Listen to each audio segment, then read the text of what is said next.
Gacha Sepamfa, Mbote la famille, Otep, Otep, Otep. C'est votre frère Bangolo qui vous revient aujourd'hui avec le poème du jour. Celui d'aujourd'hui s'intitule La prison des mots. Quand le créateur s'endort dans l'illusion de sa propre création, il devient créature, caricature de sa propre nature. Le divin crée par le Verbe, ne dit-on pas dans toutes les traditions? Ne l'enseigne-t-on pas dans toutes les religions? Par contre, ce que l'on occulte, que seuls savent les initiés au culte, c'est que le divin c'est le tout.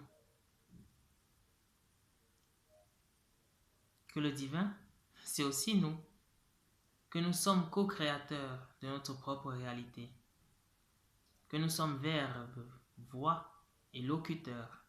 Tout dépend de notre conscience, de notre vitalité.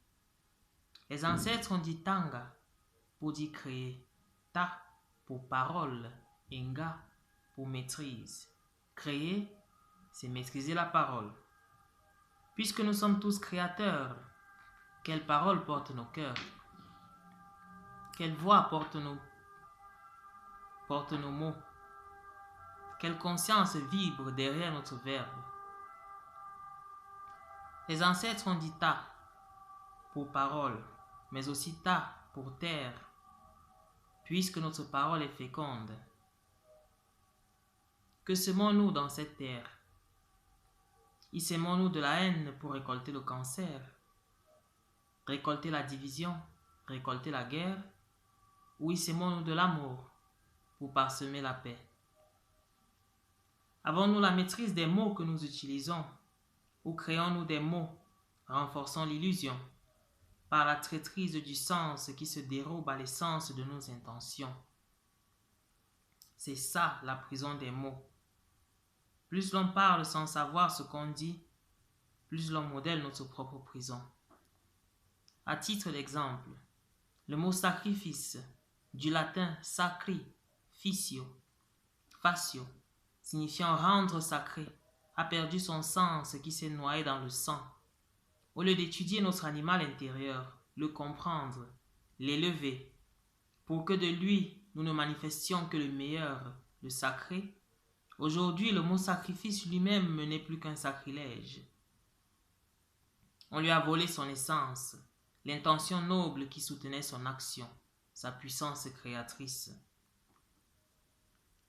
Puisque nous négligeons nos langues, et quand bien même nous les parlons, ignorons le sens et dans la connaissance qu'elles cachent, nous sommes devenus des caisses de résonance trouées qui ont perdu la puissance de leurs paroles et se contentent du bruit qui nous abrutit, endort la conscience dans l'illusion de sa propre création. Parler sans savoir, c'est créer sa prison. C'est pour ça que les vieux qui savent, qui ont atteint la maturité de la raison, parlent peu, épargnent les mots, évitent de créer des mots. Il est donc du devoir du poète d'en élucider les sens, afin de mettre fin à cette trahison,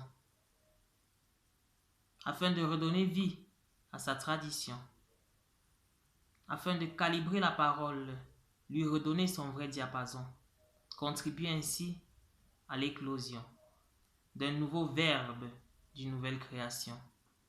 Les ancêtres ont dit « moi » pour dire écrire, et ils ont dit « moi » pour dire abeille, puisque le poète se veut abeille. Le poète doit se faire abeille, butiner la lumière de l'information, le miel de la connaissance, et le distiller en élixir de vie. Il doit bourdonner aux oreilles des sourds, persister et ne jamais abandonner, infatigable travailleur de la liberté, constructeur de l'unité. Réveillez-vous donc, guerriers du Verbe, que vos langues se délient, que vos langues prophétisent l'Afrique de demain, que vos mots réverbèrent. Que le poète du renouveau se réveille, prenne les plumes et fasse vibrer haut le verbe qui soigne, qui allège les cœurs, qui recalibre et équilibre la balance de la Mahat. Hotep Hotep la famille. Ça, c'est un petit poème dédié à tous les poètes du renouveau qui se cachent, alors qu'on les attend sur la scène du changement, sur la scène de l'éveil. Donc le temps du sommeil est fini, la famille. Hotep Hotep.